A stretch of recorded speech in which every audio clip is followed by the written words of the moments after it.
Hello मेरे प्यारे बाबू, आप लोग कैसे हैं? उम्मीद करते हैं ठीक होंगे। बहुत सारे बच्चे का मन में भय भी आ गया होगा, क्योंकि उसका क्या है, आगे में पेपर है। तो बहुत सारे बच्चे का दिल कैसा कर रहा होगा, अभी धक धक कर रहा होगा। मगर हमारे रहते हुए दिल धक धक करे, ऐसा हो ही नहीं सकता है। तो सबसे पहले हम किसी भी चीज को स्टार्ट करने से पहले हम क्या करते हैं, पहले मुस्कुराते हैं। तो सबसे पहले आप लोग कमेंट बॉक्स में स्माइल का इमोजी भेजिए। ठीक है मेरे प्यारे बच्चों, तो आज जो हम स्टार्ट करने वाले हैं, हिस्ट्री पढ़ने वाले हैं। तो बिना टाइम वेस्ट किए हुए हम अब आगे बढ़ते हैं चैप्टर की ओर। चलिए मेरे प्यारे बाबू, अब जो है हम जो स्टार्ट करने वाले हैं, यूरोप में राष्ट्रवाद स्टार्ट करने वाले हैं। क्या करने वाले हैं मेरे प्यारे बाबू? यूरोप में राष्ट्रवाद स्टार्ट करने वाले हैं। सबसे पहला क्वेश्चन आता है, अरे भैया राष्ट्रवाद होता क्या है? क्या बाबू? राष्ट्रवाद। ए बाबू इधर ध्यान देने का। ए बाबू, राष्ट्रवाद होता क्या है?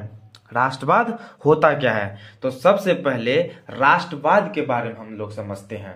इसको आप लोग फील कीजिए, रटिएगा नहीं, फील कीजिए। हिस्ट्री को फील किया जाता है, रटा नहीं जाता है।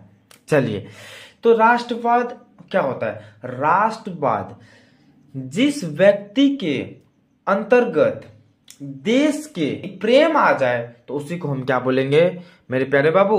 राष्ट्रवाद बोलेंगे। क्या बोलेंगे? राष्ट्रवाद बोलेंगे। किसी व्यक्ति के अंतर्गत देश के प्रति प्रेम आ जाए तो उसी को क्या बोलेंगे? राष्ट्रवाद बोलेंगे। ठीक है। फिर एक राष्ट्रवादी होता है। क्या होता है मेरे प्यारे बाबू? राष्ट्रवादी होता है। एक और हम राष्ट्रवाद का डिफिनेशन देते हैं और बुक के अनुसार देंगे। तो राष्ट्रवाद एक ऐसी भावना है, राष्ट्रवाद एक ऐसी भावना है जो किसी विशेष भौगोलिक, सांस्कृतिक या सामाजिक परिवेश में रहने वाले लोगों में एकता का वहां निर्माण करती है। क्या करती है मेरे प्यारे बाबू? एकता का। अरे बाबू पहले इधर ध्यान से सुनने का। राष्ट्रवाद एक ऐसी भावना है, वो एक भावना है। ये नहीं जो सोचिएगा जो मतलब एक वस्तु है, वो भावना है। और जो किसी विशेष भौगोलिक, सांस्कृतिक में रहने वाले, सामाजिक के परिवेश में रहने वाले लोगों के बीच एकता का वाहक निर्माण करती है। उसी को हम क्या बोलेंगे मेरे प्यारे बाबू? राष्ट्रवाद बोलेंगे। अभी जस्ट कुछ देर पहले हम क्या बोले थे? राष्ट्रवादी बोले थे। क्या बोले थे मेरे प्यारे बाबू? राष्ट्रवादी बोले थे। राष्ट्रवादी किसको बोलेंगे? जब कोई व्यक्ति देश के प्रति, कोई व्यक्ति को अपने देश के प्रति लगाव लग जाए। क्या लगा जाए? अपना वो सारा काम भूल जाए। उसको अपना काम घाटा में जा रहा है या लॉस हो रहा है या प्रॉफिट हो रहा है, उसको उससे कोई मतलब नहीं है मेरे बाबू। क्या नहीं है मतलब? उसको कोई मतलब नहीं है। परिवार कैसे जी रहा, जैसे मान लो हमारे देश पे जितने भी जवान है, उसको कोई मतलब नहीं होता है जो हमारा परिवार किस तरह रहता है। बस वो ये सोचता है हमारा देश सुरक्षित रहना चाहिए। हमारा देश सुरक्षित रहेगा तो हमारा परिवार भी सुरक्षित रहेगा। तो यही इसी को बोलते हैं राष्ट्रवादी। किसी व्यक्ति के अंतर्गत देश के प्रति पूरा अपना जान निछावर कर दे तो उसी को हम क्या बोलेंगे? राष्ट्रवादी बोलेंगे। ठीक है, ये दो टॉपिक समझ में आ गया। चलिए, अब हम समझने वाले हैं, अब ये जो चैप्टर होता है, चैप्टर में सबसे पहले राष्ट्रवाद का उत्पन्न कहां से हुआ? राष्ट्रवाद का उत्पन्न, राष्ट्रवाद का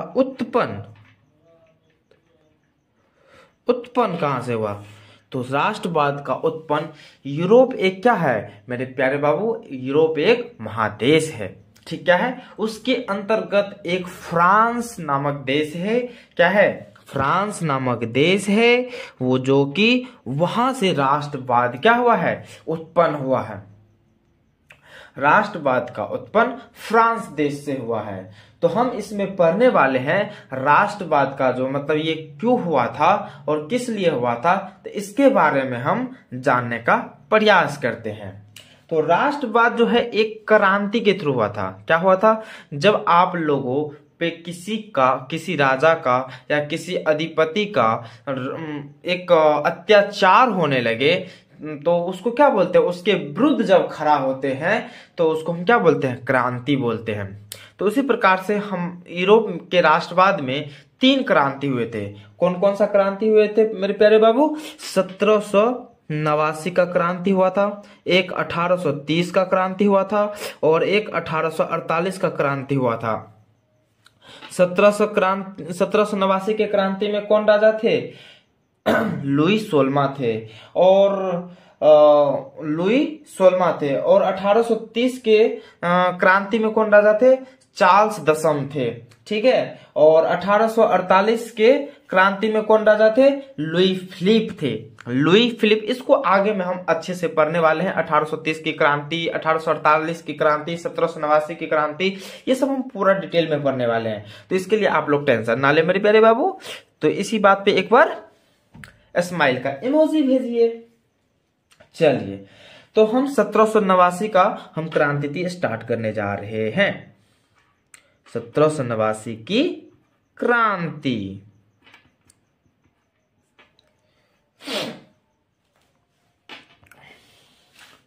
तो 1789 की क्रांति में हम यहाँ पे जो हम देखेंगे, सबसे पहले 1789 की क्रांति में से इसका राजा कौन था, इस मतलब इस जो राज कर रहा था, किसके खिलाफ ये क्रांति हुआ था? तो राजा जो था, वो राजा का नाम क्या था मेरे प्यारे बाबू? लुई 16 लुई 16 नाम था। राजा का नाम क्या था? लुई 16 नाम था। और वो कैसा राजा था? कैसा राजा था? निरंकुश राजा था। क्या था? निरंकुशवादी राजा था। अत्याचारी, रूढ़िवादी, तीनों एक ही बात होता। बहुत सारे बच्चे क्या हो जाते हैं, उसको मन में डिफरेंस आ जाता है। जो निरंकुशवादी किसको बोलते हैं, प्रतिक्रियावादी किसको बोलते हैं, रूढ़िवादी किसको बोलते हैं, अत्याचारी, सारा बात एक ही होता है, ठीक है। और वो किस वंश के थे मेरे प्यारे बाबू? पूछ देता है। जो लुई 16 किस वंश के थे? तो लुई 16 बोर्बो वंश के थे। किस वंश के थे मेरे प्यारे बाबू? बोर्बो वंश के, ठीक है। फिर उसके बाद एक ऐसे ये सवाल पूछा तो नहीं जाता है, फिर भी लिख लीजिए, उसका पत्नी का नाम क्या था? पत्नी का नाम क्या था? मैरी एंटोन नाम था। मैरी एंटोन, एंटोनेट, एंटोनेट ऐसे ही कुछ नाम था, ठीक है। मैरी एंटोनेट, एंटोनेट, हाँ यही नाम था, मैरी एंटोनेट। जो कि ये कहाँ की रानी थी? ऑस्ट्रिया की रानी थी, राजकुमारी थी, सॉरी रानी नहीं, राजकुमारी थी। रानी तो ये कहाँ की थी? फ्रांस की थी, ठीक है। तो हम इसके बारे में हम जान लिए, ये लुई 16 के बारे में। जो वो कहाँ का था? वो फ्रांस का राजा था। कैसा राजा था? निरंकुशवादी राजा था। कौन सा वंश का था? बोर्बो वंश का था। उसकी पत्नी का नाम क्या था? एंटोनेट नाम था। और वो कहाँ की थी? ऑस्ट्रिया की थी। क्रांति के समय किए गए कार्य। तो जब देखो, जब किसी के खिलाफ जो हम क्रांति करते हैं, तो उसके पहले हम अपना समाज को क्या करते हैं? एकत्र करते हैं। क्या करते हैं मेरे प्यारे बाबू? एकत्र करते हैं। तो एकत्र करने के लिए तो किसी के मन में तो जहर तो डालना पड़ेगा ना। राष्ट्रवाद जो उसको बनाना है, उसके मन में जो भावना जगाना है राष्ट्रवाद का, तो उसके मन में कुछ ऐसा ऐसा जहर बोना पड़ेगा ताकि वो राष्ट्र के प्रति क्या हो जाए? प्रेम हो जाए। क्या हो जाए? प्रेम हो जाए। तो क्रांति के समय किए गए कार्य, पहले ये जान लेते हैं। क्रांति के समय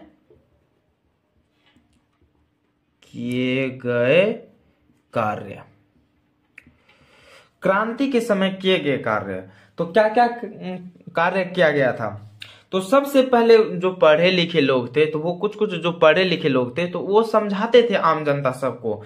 जो वो क्या बोलता था? तुम यहाँ का नागरिक नहीं हो क्या? तुम यहाँ का नागरिक नहीं हो क्या? तुम्हारा यहाँ पर कोई अधिकार नहीं है? तुम पर जब मन आता है टैक्स लगाता है और तुमसे वसूली करता है, चाहे तुम फसल उगाओ या अच्छा फसल हो या ना हो, और पूरा मतलब अत्याचारी करता है। जमींदारी सब जो होता है पूरा मन मर्जी राशन देता है। मतलब हम उपजाए मान लो 5 kg और हमसे टैक्स ले रहा है 6 kg, तो जबरदस्ती अब कहाँ से लाके दे, उसके लिए मार पीट, मतलब जैसा मन तैसा। तो ये यही समझाता था तुम यहाँ के नागरिक हो, तुम्हारा क्या खून नहीं खोलता है? जो मतलब ये इन लोगों का नागरिकों के मन में पूरा मतलब जहर बो रहा था। क्या कर रहा था? और ये क्या कर रहा था? सामूहिक, क्या कर रहा था मेरे प्यारे बाबू? सामूहिक मिलाप बढ़ाने का कोशिश कर रहा था। मिलाप बढ़ाने का कोशिश मतलब ट्राई कर रहा था। क्या कर रहा था? कोशिश। ट्राई मतलब कोशिश होता है। क्या कर रहा था? कोशिश कर रहा था। तो सामूहिक मिलाप बढ़ाने के लिए उस फ्रांस के लोगों ने क्या किया था? एक अपने देश का, जैसे मान लो वो तो बहुत सारे विभाजन, जैसे मान लो देश का जो झंडा होता है तो उसके झंडे को ना गिरने के लिए बहुत सारे वीरों क्या करते हैं? जान दे देते हैं। तो मगर फ्रांस क्या था? बहुत सारा भागों में टूटा हुआ था। फ्रांस तो बहुत भागों में क्या हुआ था? टूटा हुआ था। तो सारा का झंडा क्या होता था? अलग अलग होता था। सबका झंडा क्या होता था मेरे प्यारे बाबू? अलग अलग होता था। तो इसीलिए वहां के जो क्रांतिकारी थे तो वो उसने क्या किया? देश के प्रति प्रेम बढ़े, मिलाप बढ़े, तो उसको क्या करने लगा? तो उसके लिए एक क्या किया? झंडा बनाया। क्या बनाया? झंडा का निर्माण किया। और एक झंडा का निर्माण किया जो कि मतलब सारे देश के लोग क्या हो, मतलब इस झंडे का रिस्पेक्ट करें। क्या करें? रिस्पेक्ट करें। और क्या जो उसके और उसको क्या भड़काता था? मतलब तुम्हारे पिता का भूमि, जो मतलब पितृभूमि,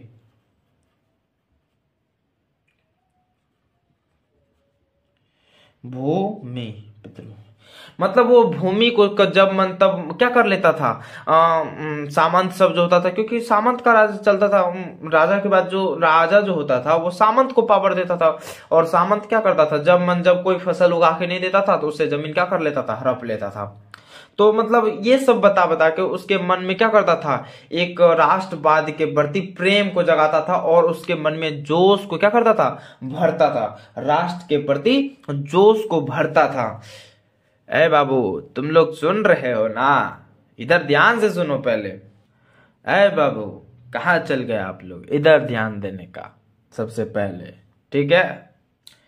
तो बाबू आप लोग सबसे पहले तो आप लोग के मन में ये सवाल उठ रहा होगा, क्रांति से पहले उस राजा का क्या किया गया? मतलब उसका क्या हुआ? वो राजा कहाँ गया? तो उन राजा को क्या किया मेरे प्यारे बाबू?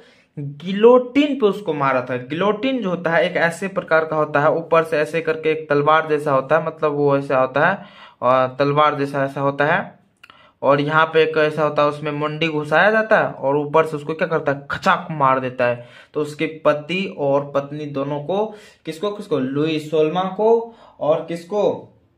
उसकी पत्नी मैरी एंटोनोट को उसी पे दोनों को मारा गया था।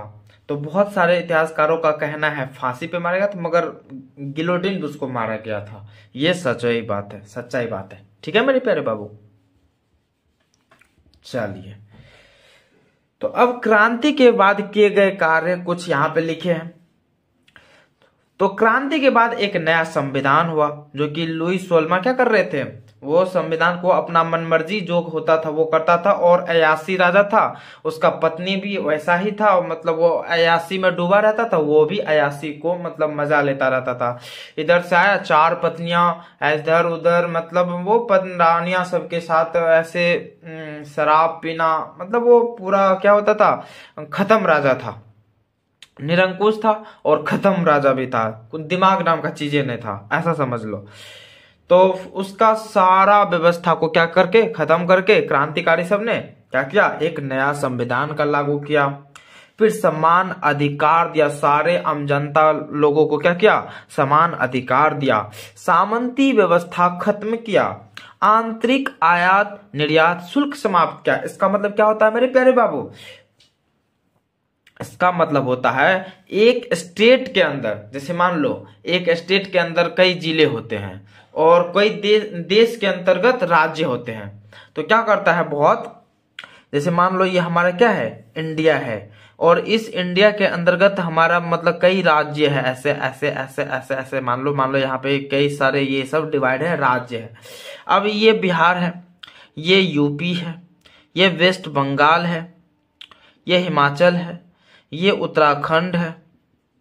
तो अब मान लो बिहार से इसमें आया तो यहाँ पे टैक्स देना पड़ेगा, बिहार से कुछ सामान इसमें इंपोर्ट हो रहा है तो यहाँ पे हरियाणा में टैक्स देना पड़ेगा। तो इस चीज को खत्म किया था क्रांतिकारियों ने, इस चीज को खत्म कर दिया था। तो मतलब अपने ही देश में धंधा करने के लिए क्या करना पड़ता था, टैक्स देना पड़ता था। तो इस चीजों को क्या किया, खत्म किया। और क्या किया, फ्रेंच को राष्ट्रभाषा बनाया। फ्रेंच को क्या किया, राष्ट्रभाषा बनाया। और एक राष्ट्रगान, जैसे अपना का राष्ट्रगान क्या है, राष्ट्रगान जनगण मन, उसी प्रकार से फ्रांसीसी क्रांतिकारियों ने एक राष्ट्रगान बनाया था जिसका नाम था मेरे प्यारे बाबू, बहुत बड़ा नाम है, क्लाउड जोसेफ रूज डे लिस्ले, ऐसा नाम है, क्लाउड जोसेफ रूज डे लिस्ले इसका पूरा नाम है, बहुत बड़ा नाम है, नाम रखना याद रखना बहुत मुश्किल है ये। और उसका जो नाम था राष्ट्रगान का, क्या नाम था मेरे प्यारे बाबू, ला मार्सिले नाम था। क्या था, ला मार्सिले, मार्सिले ऐसे, हाँ सही है, स्पेलिंग सही है, ला मार्सिले था राष्ट्रगान उसका।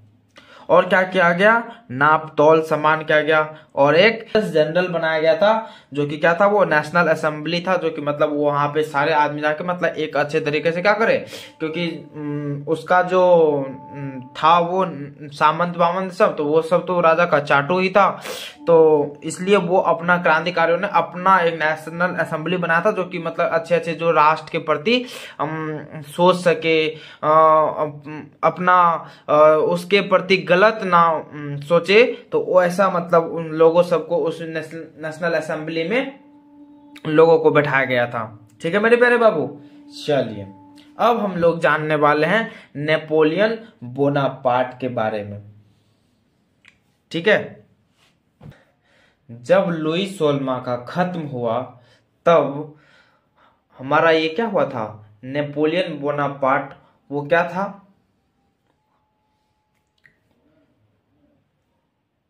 1789 के क्रांति में अध्यक्ष जो थे क्रांतिकारी के, वो कौन थे, नेपोलियन बोनापार्ट थे। तो उसी के बारे में अब क्या जानने वाले हैं, पढ़ने वाले हैं। अब पढ़ने वाले नहीं है, फील करने वाले हैं। क्या करने वाले हैं मेरे प्यारे बाबू, फील करने वाले हैं। चलिए, तो नेपोलियन बोनापार्ट का जन्म कब हुआ था बाबू, 15 अगस्त 1769 ईस्वी में।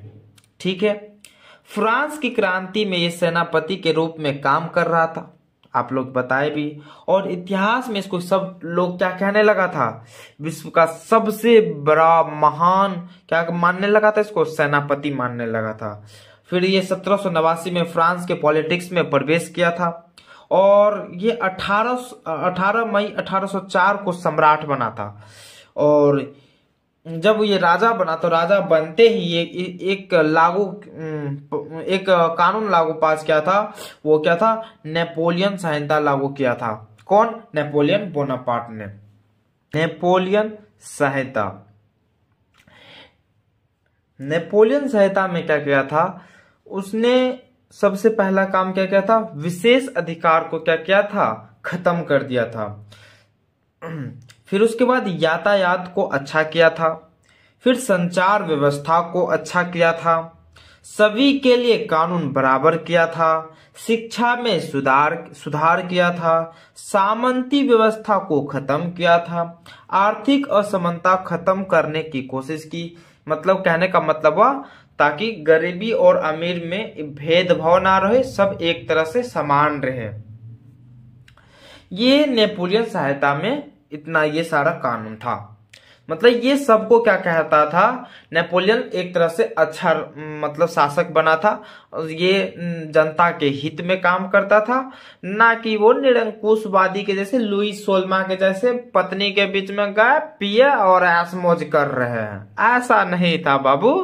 वो एक तरह से सही राजा था और वो देश के जनता के प्रति वो काम क्या करता था। तो जब ये सारा काम हुआ तो वो बहुत सारे अच्छा से फ्रांस में चल रहा था। तो वो कुछ दिन के बाद वो सोचा कि जो हम क्यों ना हम फ्रांस का तो हम उद्धार कर ही दिए हैं, तो हम और सब भी यूरोप के अगल बगल के देशों को हम क्या करें, उद्धार करें।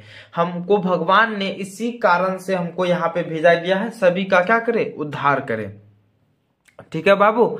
तो वो क्या करने लगा, उद्धार करने के चक्कर में वो तो खुद फंस गया था। मगर जब जैसे जैसे मतलब बहुत सारे आदमी, जैसे मान लो जब अच्छा काम करता तो उसके पीछे बहुत सारा आदमी लग जाता है। आप लोगों के गांव में भी ऐसा हो रहा। आप थोड़ा सा भी फूलिए क्या, मतलब थोड़ा सा भी खिलने का कोशिश कीजिएगा, वहां से आएगा कोई उसको मुरझा के चल जाएगा। ठीक है। तो इसलिए बोलते हैं बाबू, किसी को दिखा के उतना बढ़ चढ़ के काम नहीं करना चाहिए, नहीं तो आपको तुरंत ही दबा दिया जाएगा। ठीक है। जब नेपोलियन ने ये सारा बात बोला, क्या जो मतलब वो सोचने लगा हम अपने देश का तो उद्धार कर ही लिए हैं, अगल बगल के देशों का भी उद्धार करें, तो फिर वो अपना सेना सब लेके क्या करने लगा था, जगह यूरोप के कई देशों पे अटैक करने लगा। तो अटैक तो बहुत सारे जो देश थे, ऑस्ट्रिया था, रूस था, ब्रिटेन था, प्रसा था, ये सब के जो शासक थे ये सब क्या करने लगा, एकजुट होने लगा और नेपोलियन के खिलाफ षड्यंत्र रचने लगा था। ठीक है। तो अब जो षड्यंत्र रचने लगा था, तो नेपोलियन का तो तब एक तरफ से मान लो अकेला आदमी, अब मान लो हम एक पेन को ऐसे करके तोड़ सकते हैं, बहुत सारा पेन को थोड़ी तोड़ सकते हैं। बहुत सारा 5 पेन ले ले यहाँ पे, उसको तोड़ थोड़ी पाना, मुश्किल हो जाएगा ना बाबू। तो उसी प्रकार से बहुत 5, 6, 10 हो गया था, मिल गया था एकजुट, और ये फ्रांस अकेला पड़ गया था, तो इसको हारना निश्चित ही था। सारे देश सबसे लड़ा था। तो इसमें तब एक उभर के आया था, ऑस्ट्रिया का जो चांसलर था वो कौन था, मेटरनिक था। ऑस्ट्रिया का चांसलर कौन था बाबू, मेटरनिक था। और मेटरनिक इस चीज को जैसे ही वो नेपोलियन को हराया, और कौन सा युद्ध में हराया था, वाटरलू के युद्ध में हराया था। कौन सा बाबू, वाटरलू के युद्ध में नेपोलियन हारा। कौन सा युद्ध में, वाटरलू के युद्ध में। कौन सा बाबू, वाटरलू के युद्ध में। ये कब हुआ था बाबू, 18 जून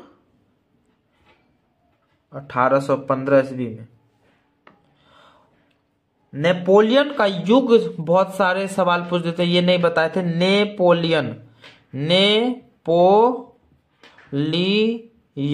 युग, नेपोलियन का युग कब से कब तक माना गया है बाबू, तो 1804 से लेकर 1815 तक इसको बोला गया है, नेपोलियन युग बोला गया है। ठीक है। तो वाटरलू के युद्ध में नेपोलियन को क्या हुई थी, हार हुई थी, नेपोलियन की हार हुई थी। ये कब हुआ था, 18 जून 1815 ईस्वी को हुआ था। ये डेट पूछ देता है। जब वो वाटरलू के युद्ध में हार गया, तो वो अपने आप को क्या कर दिया था, समर्पित कर दिया था। फिर समर्पित करने के बाद उसको कहाँ ले गया था, सेंट हेलेना के जगह टापू के, सेंट हेलेना टापू जो था एक, जैसे मान लो सेंट हेलेना टापू किसको बोलते, टापू इसको बोलते। जैसे मान लो ये सारे चारों बगल से क्या है, पानी है, ये सब क्या है, पानी है। यहाँ पे थोड़ा सा आइलैंड है, और यहाँ पे एक जगह मतलब वहां पे जेल था, उसी जेल में उसको क्या किया था, बंद कर दिया गया था, ताकि वो कहीं से भाग ना सके। ठीक है बाबू।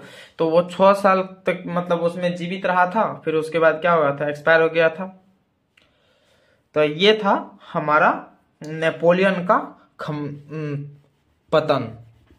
नेपोलियन का पतन कब हुआ था, ऐसे पूछ देता है, नेपोलियन का पतन कब हुआ था बाबू, नेपोलियन का पतन 1815 ईस्वी में हुआ था, आप लोग याद रखिएगा। जैसे ही नेपोलियन वाटरलू के युद्ध में हारा, वैसे ही ऑस्ट्रिया का चांसलर ने अब बोल दिया चलो पूरा यूरोप पे राज करते हैं। तो उसी प्रकार से वो अपना आधिपत्य पूरा यूरोप में किया भी था और चलाया भी था।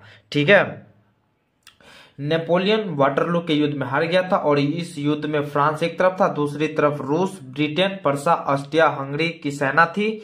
नेपोलियन आत्मसमर्पण कर दिया था और सेंट हेलेना नामक टापू पे उसको क्या किया गया था, कैदी बना लिया गया था, भेज दिया, नामक टापू पर भेज दिया कैदी के रूप में, कैदी के रूप में।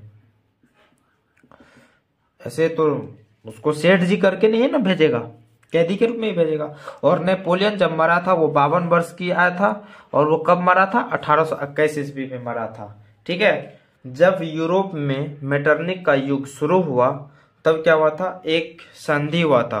कौन सा संधि हुआ था, वियना का संधि हुआ था। कब हुआ था, 1815 में संधि हुआ था। और मेटरनिक का युग कब से कब था, 1815 से लेके 1848 तक था।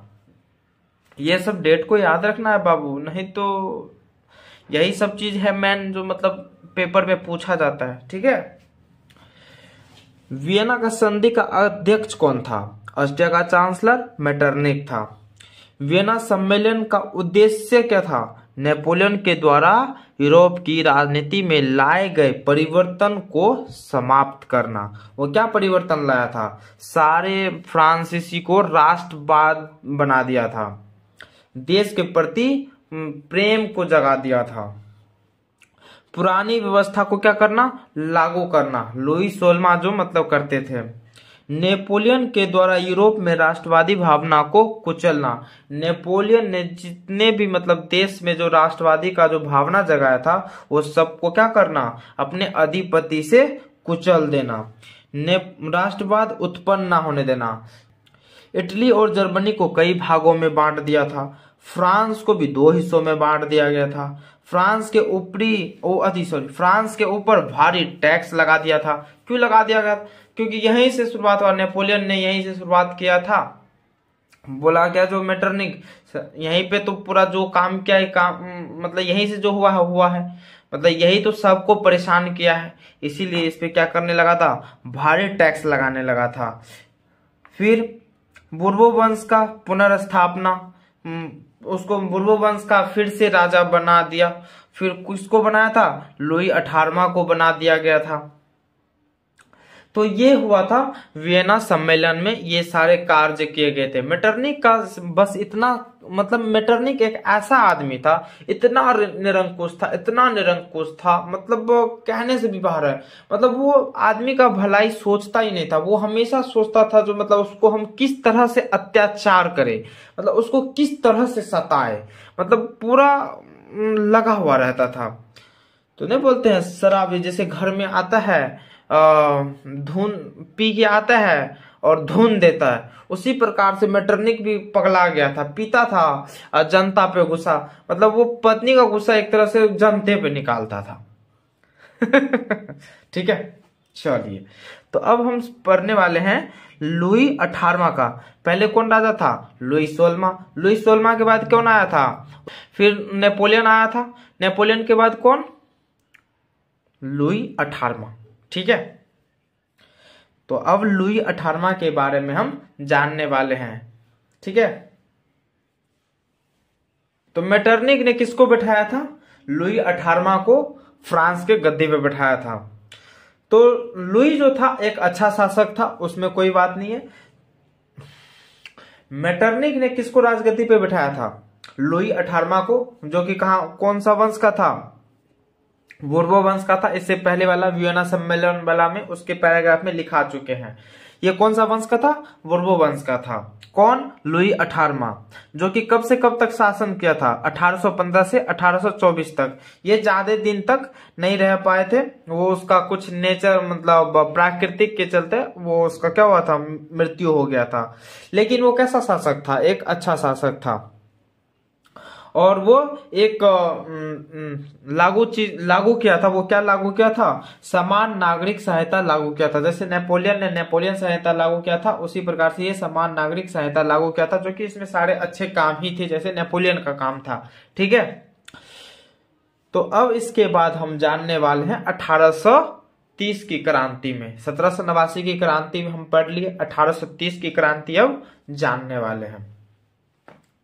जैसे ही लुई 18वां का मृत्यु हुआ, तब उसके बाद नया सम्राट कौन बन गया था? चार्ल्स 10 बन गया था, जो कि ये कैसा था? लुई 16वां के ही तरह था, घोर प्रतिक्रियावादी था, एक तरह से पूरा रूढ़िवादी था।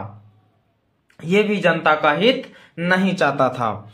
ये कैसा था? कैसा राजा था? रूढ़िवादी राजा था। रूढ़िवादी मतलब अत्याचारी राजा।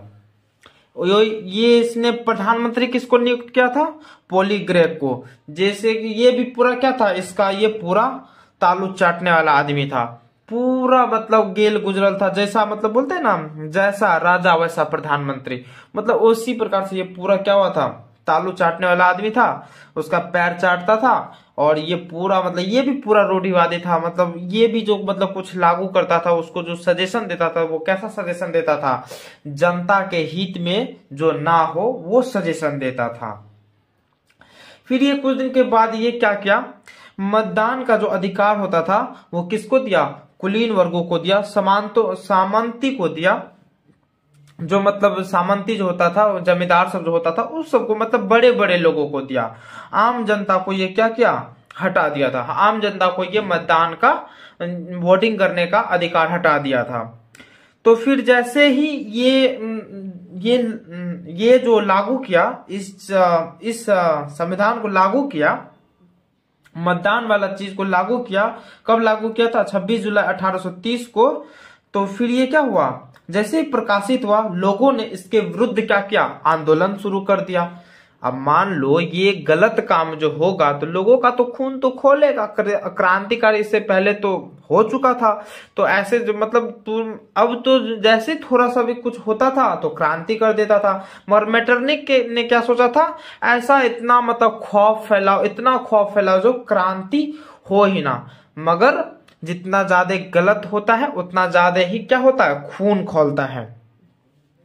तो 26 जुलाई को ये क्या किया? 26 जुलाई 1830 को ये इस चीज को क्या कर दिया? समाचार सब में नियुक्त कर दिया, जो मतलब ये ऐसा मतदान वाला ये संविधान को लागू कर दिया। तो फिर 31 जुलाई को ही क्या क्या मतलब आंदोलन शुरू हुआ, और 31 जुलाई 1830 को चार्ल्स इंग्लैंड भाग गया, उसके साथ पॉलीग्रेक भी भाग गया। जैसे नहीं भागता तो जैसे लुई 16वां का हुआ था वैसा हादसा इसके साथ भी होता। तो ये डर से ये सब जैसे आंदोलन सब शुरू हुआ तो ये सब क्या हो गया? भाग गया। और बुर्बो वंश का क्या हो गया? समाप्त हुआ, और संवैधानिक राजतंत्र का शुरू हुआ। इसके बाद जो राजा बनता है वो कौन बनता है? अलायंस वंश के लुई फिलिप बनता है। तो अब उसके बारे में हम लोग जानने वाले हैं। ये था 1830 की क्रांति। हम लोग 2 क्रांति के बारे में पढ़ लिए हैं बाबू। अब क्या करने वाले हैं? 1848 की क्रांति में पढ़ने वाले हैं। ठीक है बाबू? अरे बाबू थोड़ा मुस्कुराइए, बहुत ज्यादा टाइम हो गया होगा। तो कोई बात नहीं, पेपर भी आपका सामने है, बहुत नजदीक आ गया है, तो थोड़ा पेशेंस रखिएगा, नहीं तो कैसे काम चलेगा। तो इसलिए बाबू ध्यान देने का, मुस्कुराना है और हंसना है। एक स्माइल देके पढ़िए बाबू। जिस को ये थोड़ा बहुत भी अच्छा लगा मेरे प्यारे बाबू, तो कमेंट में जरूर एक स्माइल का इमोजी जरूर भेजिएगा। तो 1848 की क्रांति में मतलब ये जो हुआ था, तो उसका जो राजा कौन था? लुई फिलिप था। कौन था राजा? लुई फिलिप था। ठीक है बाबू? तो फिर वंश वो कौन था? अलायंस वंश का वो राजा था। कौन था? अलायंस वंश का राजा था लुई फिलिप। वो प्रधानमंत्री किसको बनाया था? गीजो को बनाया था। ये भी एक ऐसा ही था, पियक्कर था, रानी का ये क्या था? दासीवासी था एक तरह से। जो देखो एक तरह से मान लो जो भी राजा एक निरंकुश था, तो वो अधिकतर क्या होता था, अयासी राजा होता था। वो जनता के हित में सोचता ही नहीं था। तो ये भी वैसा ही राजा था, पियक्कर था, धूत रहता था, जनता से इसको कोई मतलब नहीं रहता था। तो लुई फिलिप और गीजो, गीजो कौन था, प्रधानमंत्री था। ये कौन नियुक्त किया था, लुई फिलिप ने नियुक्त किया था। निरंकुशवादी था, प्रतिक्रियावादी था, अत्याचारी था। आप लोग कुछ भी कह सकते हैं बाबू, अत्याचारी कह सकते हैं, प्रतिक्रियावादी कह सकते हैं, रूढ़िवादी कह सकते हैं। जैसे रूढ़िवादी मतलब आपसे हम रूठे हुए हैं। आय हाय, ए बाबू हंसो एक बार। चलिए, तो 22 फरवरी 1848 में क्या किया इसने, फ्रांस की राजधानी पेरिस में थियर्स के नेतृत्व में एक भोज का आयोजन किया। जब ये ऐसा ही पूरा निरंकुशवादी जैसा काम कर रहा था, सही से जनता के हित में काम नहीं कर रहा था, तो कुछ क्रांतिकारियों ने एकजुट होके, और उसका नेतृत्व कौन कर रहा था, थियर्स नेतृत्व कर रहा था, ठीक है। तो एक भोज का आयोजन किया, बोला सारे आदमियों को आज हमारे तरफ से क्या है, भोज है।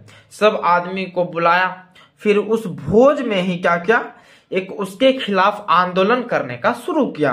बोला ये भी तो वैसा ही राजा है, लुई 16 जैसा है, ये चार्ल्स दशम जो अभी जस्ट के हैं वो भी वैसा ही है।